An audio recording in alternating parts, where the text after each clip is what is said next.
What's up guys, JP here and welcome to JP Investing. So nandito tayo ngayon sa graph ng PSEI and ayos, maganda yung pinapakita ng PSEI ngayon, no? Simula nung April, sige dito na lang tayo. April 11, no? Pa dire-diretso na yung taas niya hanggang ngayon. And I think I can say na uptrend na itong PSEI natin, which is a good thing, no? Nalagpasan niya, breakout niya na tong resistance na to which is nung January 2025, and sunod niya sanang ma-break itong resistance na to ng January 7 para ayun, sana magtuloy-tuloy na. And ngayon nga pala is May 13, 2025, so dapat kahapon ako naggawa ng video, kaya lang election kahapon and walang market. Kaya ayun, ngayon tayo, Tuesday tayo, gagawa ng video. So punta na tayo dun sa Excel file natin. So nandito na tayo sa Excel file. Today is May 13, 2025. So instead of 12, 13 na lang, no? So andito na tayo sa week number 81. And money invested, 0 pa rin. So, ang pinakahuli nating na-invest is April 7. So, almost a month na. And hindi ko kino-consider to kasi 270 lang naman siya. So, dividend received, wala tayong natanggap na dividend ngayong linggo. And stocks that we bought, bumili tayo dahil binenta na natin yung Jollibee. Dahil to dito, saan ba yan?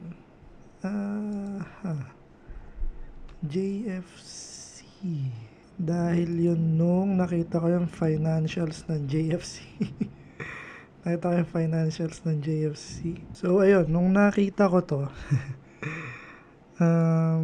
fiscal year and year period, bumaba. And year to date, tumaas naman siya, pero revenue lang kasi to Yung net income after tax, yun ang bumaba. Kaya, ayun. Ayun, nevertheless, ayoko na rin naman hawakan yung Jollibee ko. Kaya, ayun, nag-decide akong ibenta na siya. Nabenta ko siya sa halagang 233. No? Nag-lose ako ng 290. Pero okay lang yan. Masyadong maliit naman na yan. Tanggapin na lang natin yung loss natin na to. Ayun, and nag-close rin yung JFC ngayon. Actually, nung pagbenta ko sa kanya, bumagsak pa siya ito. Bumagsak pa siya hanggang, ano ba to, 226. Tapos mga after bago mag-close, ayun, bumalik na naman ng 233. Pero ewan ko bukas kung bababa pa to. Pero I would assume na medyo mababa pa rin siya. Pero wala naman nakakaalam nun. So, balik na tayo. Tapos yun nga pala, pinambili ko ng 7. Yung binagbenta ko ng JFC is bumili ako ng 7 tsaka Costco. No, yung 7 na may basher tayo. Pero honestly, yung 7 medyo hindi maganda yung pinapakita niya. No? Kasi nag-release na siya ng kanyang financial report, quarterly financial report, and ayun, medyo hindi lang kagandahan, pero based sa valuation ko tsaka sa valuation din ni Sir Renz, no, nasa pa rin naman, nasa buy rating pa rin naman, and pwede pa rin tayong bumili, kaya bumili ako kanina kasi buy below price is 50, and yung sa valuation ko yata parang 58, ganun yung lumabas sa valuation ko. Kaya ayun, I felt like safe pa naman bumili ngayon. And hindi ko lang sure kung kung gaano bababa pa siya, no? Pero sana hindi na. Pero ayan, tingnan natin kung magkano ko binili yung 7-Eleven. Ayun, nakabili ako sa 43.6 pesos. Tapos alam ko tumaas na to, tingnan lang natin. Sa mabilisan lang. Ayan, pagbili ko sa 46, ito pala, 46, 40, ano ka ba yun? 43.6. Ayun, tumaas na ulit siya ng 45.6 no. Tapos doon na siya nag-close. Pero ewan ko, siguro hindi ako magtataka kung bumaba pa rin to bukas. Pero ayun, sana hindi na. Pero kung bumaba pa siya, may pambili pa naman ako kaya okay lang na bumaba siya. Na bumaba pa siya. Then Costco, bumili ulit ako ng Costco kasi sumabay lang ako nung nakita kong saan na ba yun. Ayun no, sumabay lang ako dito, May 13. Nung nag-share buyback sila, sumabay na rin ako. Total, naghahanap naman ako ng mapaglalagakan ko nung pinagbentahan ko ng JFC yun. Kaya bumili na rin ako ng Costco. Total naman, medyo maganda-ganda naman yung pinapakita ng company nila ngayong mga panahon na ito, no? And so, yun na nga. We have a total market value of 310,060.11 pesos. So, ayun, tumaas na naman, no? Kahit na hindi tayo nagka-cash in. So, pataas lang siya ng pataas. So, good, no? And sa unrealized gain, we have 21,297.10. I believe ito na yung pinakamataas natin ever since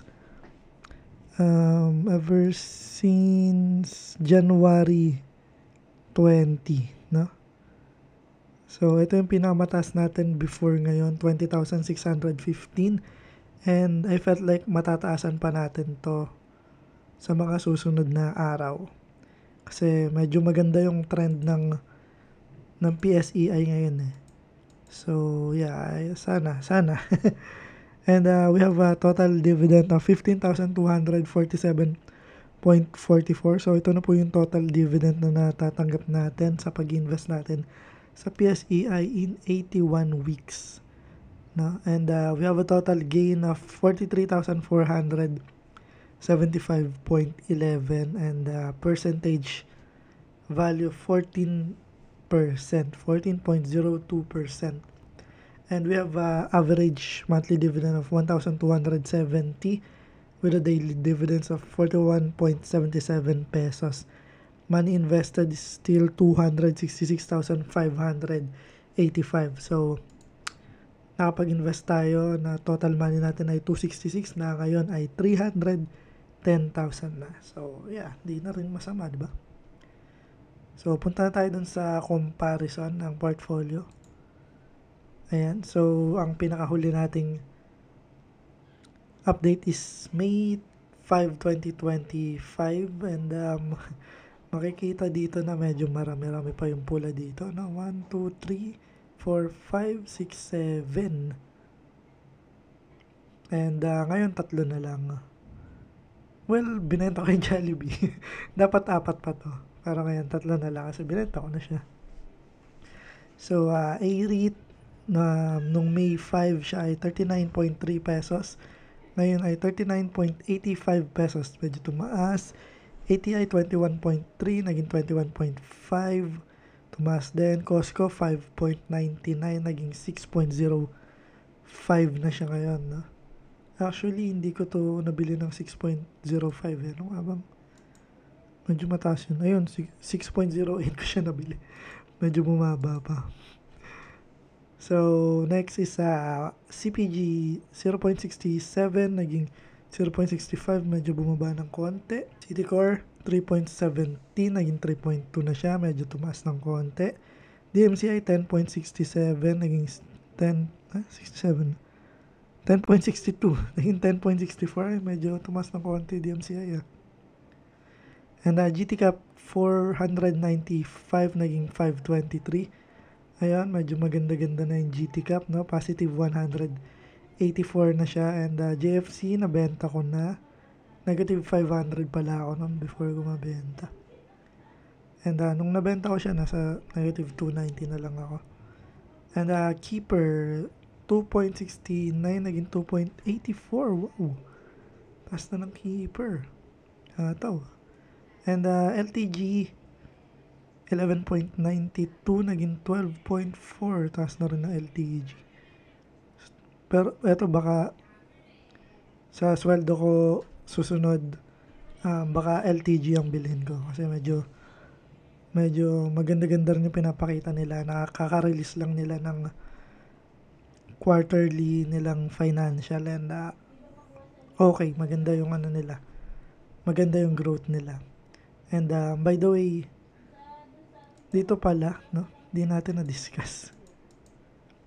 Ayan, nag-declare na ng dividend yung AREIT.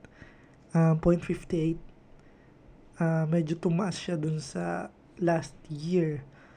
Kasi yung last year is 0.56 lang. So, ayan, ito maganda sa AREIT.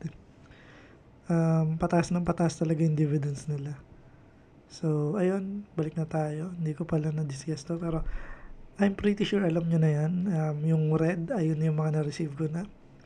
Green, marireceive ko pa lang, pero na-declare na to, so sure na to.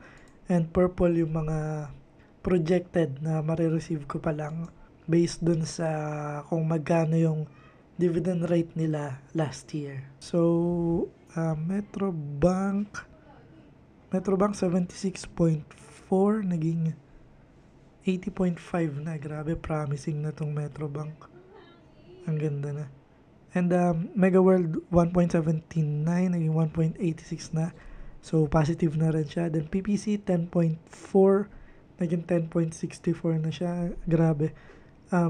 Halos siguro 70 or 80% na yung ng dividends natin yung tumaas ng isang linggo. No? So maganda-ganda. Then RFM 4.19 naging same lang. Same lang. SCC 33 pesos. Ayun, medyo bumaba pala yung SCC, no? Naging 32.7 and 7-Eleven 49.7 naging 45.6, which is na-discuss ko na kung bakit siya bumababa, no? Medyo hindi gumanda yung financials niya within this quarter, no? Within the past quarters, and yun, mag-change siya ng CEO, and parang nag-iba rin yung boardlet eh. Hindi ko lang sure. Parang last time kasi tag 10 yung minimum boardlet niya, and ngayon is 100 na. I don't know the reason. Medyo hindi ko na nabasa. And top is 0.355 naging same lang, 0.355. So portfolio total gain mula 18,012.98 naging 21,297.1. So with that, maraming salamat sa patuloy pa rin na nanonood. Please do like, comment, and subscribe, and hanggang dito na lang po para sa video na to. Maraming salamat, paalam!